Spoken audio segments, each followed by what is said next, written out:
Dun, dun, dun. The Fletcher Project by Friendly Neighborhood Fangirls.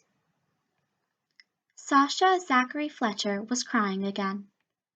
Her foster brother Harry said she was always crying, but he was 6 and still found it a very efficient way to communicate one's feelings.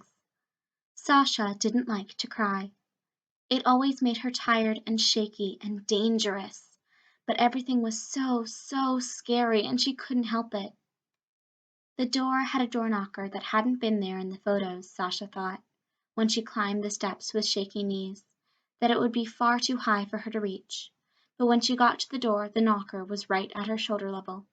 It was heavy and shaped like a dragon. Sasha liked dragons.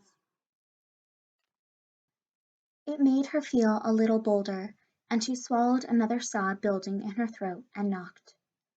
The big door swallowed the sound. Sasha shifted from foot to foot, furiously scrubbing at her face. She was getting a sunburn on the back of her neck. I swear, Tony, if you think I'm just going to magically not be busy if you show up at my door, then... Oh. Sasha looked up at the figure in the doorway, with his black hoodie and red cloak and confused expression, and burst back into tears. I'm sorry, she mumbled. I'm sorry. The man, who just had to be Stephen Strange, looked superbly uncomfortable. It's okay. Are you lost? No, Sasha sobbed. I came here on the subway. You came here on purpose? Sasha nodded shakily. I saw you on the news. You're magic. Right. Yes, I am. Why don't you come in? Sasha scurried through the door when he opened it wider, hiding her face in her hands. She peeked through her fingers at the space around her. It was bigger than it should be. Everything glowed with the luster of age, and the floor was a colorful mosaic that seemed to shift and wave to her when she entered. Oh, Sasha forgot to be scared. You live here? When I'm not being hauled upstate by a one-armed idiot, yes, said Strange. His cloak waved to her. How old are you? Sasha sniffled. 10. Do your parents know you're here, Sasha? Sasha didn't remember telling Strange her name. My foster mom thinks I'm at school, Sasha said, wiping her eyes.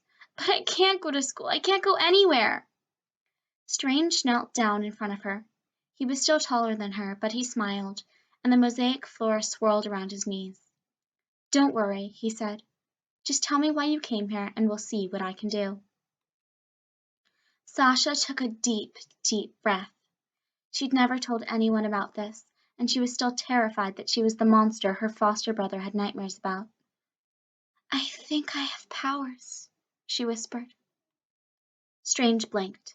He sat down heavily, and something in his expression changed. What kind of powers? He asked. Sasha stared. You believe me? Of course I believe you, Strange snorted. I'm a freaking sorcerer for a living, and I'm forced to deal with half the enhanced individuals in the world every other weekend. Sasha felt stupid and nodded aggressively. Her vision was blurring again, and she pressed the heels of her palms into her eyes. What can you do? Strange asked. I can make people feel things, Sasha mumbled. If they're happy, I can make them happier. If they're scared, I can make them scareder. I can make them less happy or less scared, too. Strange hummed.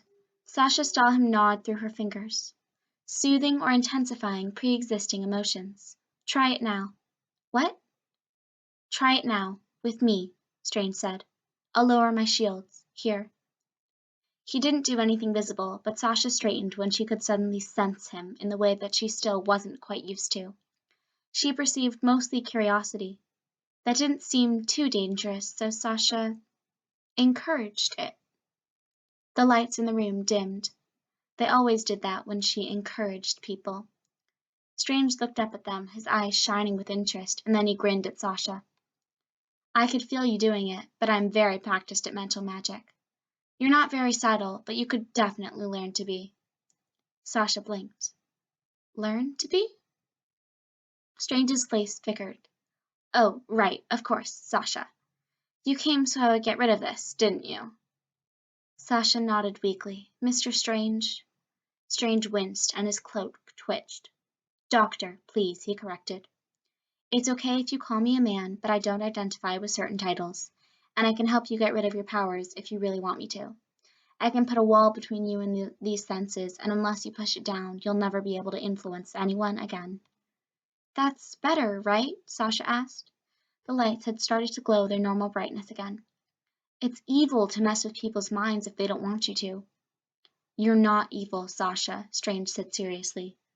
Nothing makes you evil except your actions, and you haven't done anything to hurt anyone on purpose. Sasha shook her head slowly. I'd never do anything to hurt anyone. Strange smiled. See? You're a good kid.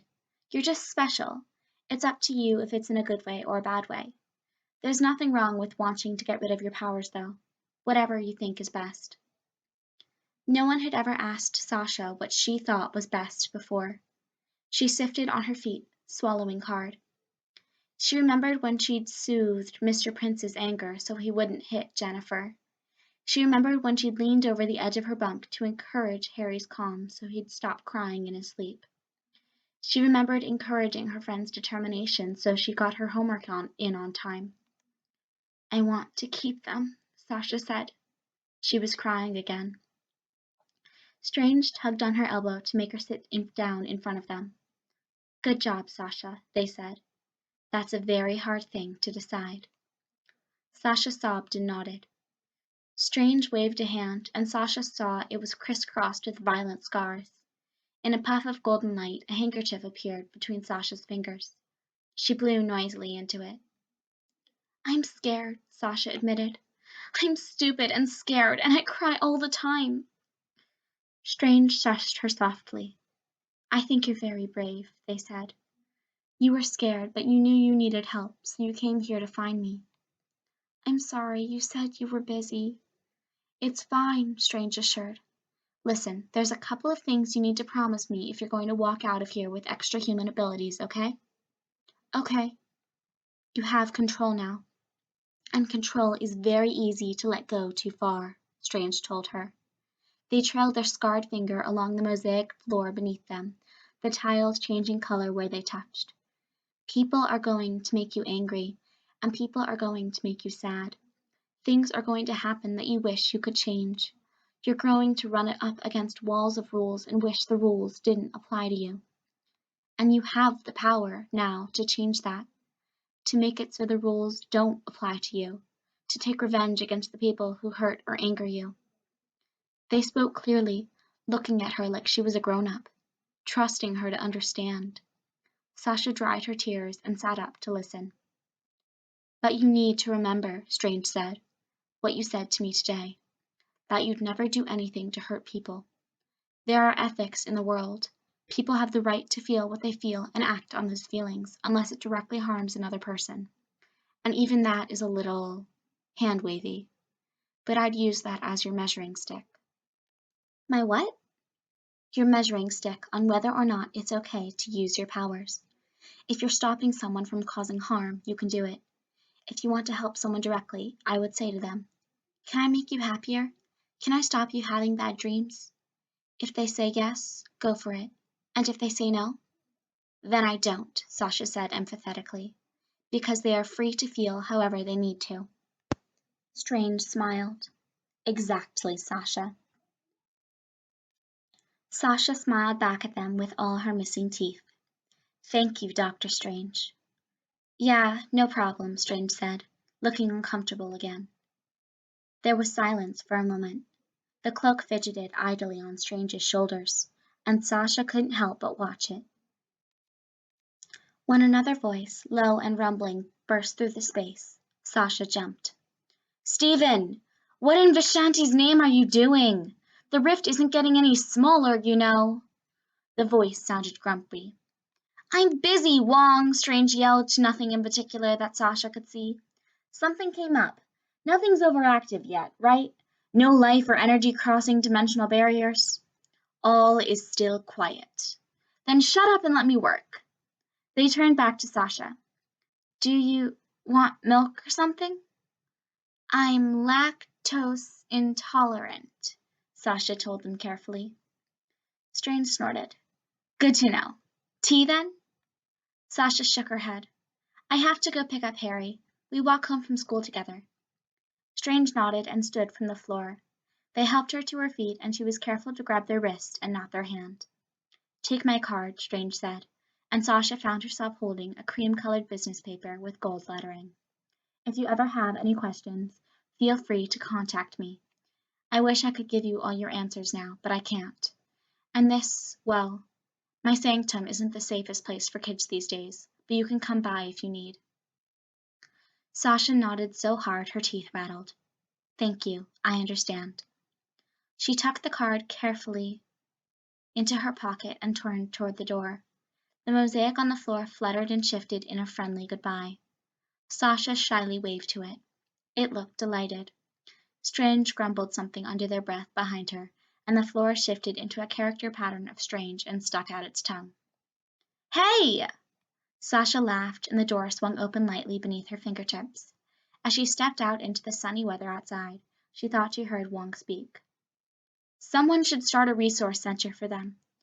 Children that develop powers or are smart enough to build bombs that would wipe out half of Manhattan in their backyard. Strange hummed, and Sasha felt their amusement before they put up their shields again. Yeah, Strange said. Someone should. 3 weeks later, Sasha got a letter in the mail.